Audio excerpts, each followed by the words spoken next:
c'est une préposition qui généralement introduit un complément d'agent, ce qui veut dire qu'on va probablement avoir un verbe à la voix passive, donc un verbe composé. On sait qu'on est dans une immense proposition infinitive, donc on va regarder un petit peu ce qu'on a, et ici on voit qu'on a esse.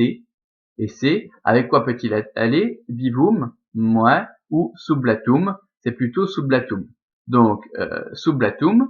Donc voilà notre verbe à la voix passive, c'est un infinitif parfait passif, puisque le temps est composé, vous voyez l'auxiliaire être un infinitif présent. Donc voilà, on a le verbe, bon, on va regarder un petit peu ce qui nous reste. Ici, dans la première proposition, on va chercher déjà le verbe, le verbe c'est irupisser, donc à l'infinitif parfait actif, donc thème 2 plus ic, infinitif parfait actif. Donc les Syracusains avaient fait irruption dans le camp. Alors, il nous manque juste le sujet, donc il nous faut un mot à l'accusatif puisqu'on est une P2 infinitive. Donc le mot à l'accusatif, on regarde, il nous reste improviso et eos. Le mot à l'accusatif, c'est visiblement eos, accusatif masculin pluriel. Donc, et ceci, on parle des Syracusains, avait fait irruption, puisqu'on a une antériorité par rapport au temps du verbe principal qui est déjà au parfait, donc le temps plus ancien que le parfait, c'est plus que parfait, donc et que ceci avait fait irruption dans le camp. Comment ça? Improviso, à l'improviste. Donc cela, c'est à l'ablatif neutre singulier, c'est un cessé de manière. Donc et qu'il, et que, et comme les Syracusains avaient remarqué cela, virgule, que ceci, on peut mettre il au pluriel si on veut, que ceci avait fait irruption dans le camp à l'improviste,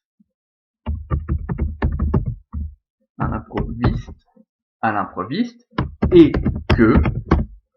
que, alors la suite, on a trouvé le verbe à l'infinitif parfait passif, ok?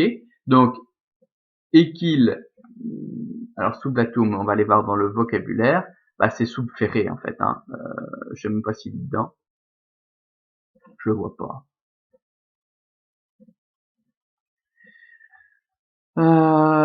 Ferré, ferro, non il est pas dedans. Bon, subféré c'est pas grave, c'est le verbe emporter, enlever, et qu'ils avaient, on va dire capturé, et qu'ils, non, non c'est pas cela du tout, pardon, excusez-moi. Donc c'est bien cela, mais il nous faut un sujet à l'accusatif.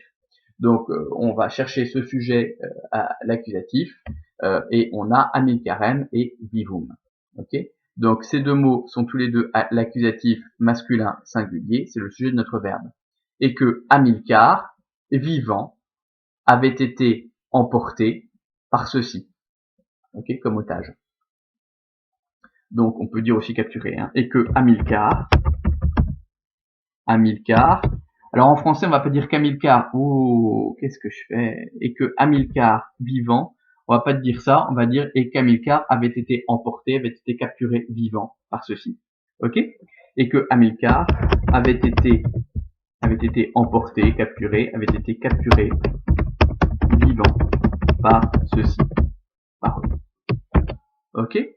Fin de notre immense proposition infinitive. Alors heureux, j'en doute pas. Donc it ares sommiut comme probavit. Alors ares, ça me paraît être un mot bizarre. À mon avis, il manque une lettre. Il faut que je regarde un petit peu. Ares, est-ce qu'il est dans le vocabulaire? Non. Bon, alors là, je vais appuyer sur pause et vérifier ce que ça peut être parce qu'il manque un mot. Ok. Enfin, il manque une lettre ou deux. Voilà, on y va. Voilà, donc j'ai trouvé l'erreur. En fait, c'est juste une faute de frappe. C'est pas it ares, c'est ita res. Okay. Ainsi la chose. Bien. Alors, on y va. Donc, petite phrase très simple pour terminer. Donc, ita res omnium cum probavit. On cherche, la phrase est courte, donc on cherche le verbe, cum probavit. Donc, le verbe, comme l'indique le V qui est devant la terminaison, est au parfait. Et on voit la terminaison en it, du parfait. I, isti, it, imus, istis, erunt. Donc, le verbe est au parfait, troisième personne du singulier. On cherche donc le sujet au nominatif singulier. On a le choix entre deux mots, puisque ita est un mot variable qui veut dire ainsi, de cette manière. Donc res et omnium, lequel des deux sera sujet? Les deux peuvent être sujets. Donc les deux peuvent être au nominatif. Donc du coup, je sais pas, on réfléchit un petit peu. Et quand on hésite entre deux mots pour être sujet, généralement le sujet est le plus éloigné du verbe. Donc ce sera plutôt res. Donc res est un mot de la 5e déclinaison. Il est donc au nominatif féminin singulier. Donc de cette manière. Alors res, ça veut dire la chose. Donc on va dire le fait. Comme probabit, à conforter, à prouver, à donner raison, à conforter quoi donc? On cherche le CD, il nous reste un seul mot, somnium, à conforter le rêve, à prouver le rêve. Alors c'est quoi cette histoire? Oui, il a rêvé que le lendemain il dînerait à Syracuse, donc il pensait qu'il remporterait la victoire et qu'il dînerait victorieux, ce qu'en fait pas du tout. Il a été capturé vivant lors d'une bataille par les Syracusains, et donc oui, le soir même il a dîné à Syracuse, mais en tant qu'ennemi vaincu, en tant qu'otage, tout simplement. Et pour sa liberté, on a exigé de son peuple une énorme rançon. Voilà. Donc vous voyez, Cicéron prouve que les rêves prémonitoires et tout ça, c'est un peu n'importe quoi, puisqu'en fait, on peut leur faire dire ce qu'on veut, ce qu'on pense, ce qu'on espère. Ok. Il y a toujours moyen de retomber sur ses pattes après pour prouver que finalement, on avait raison. Voilà. Alors ça valait aussi pour 2 heures de cours, puisque c'est un texte qui est très très compliqué. En classe, ça nous aurait pris énormément de temps.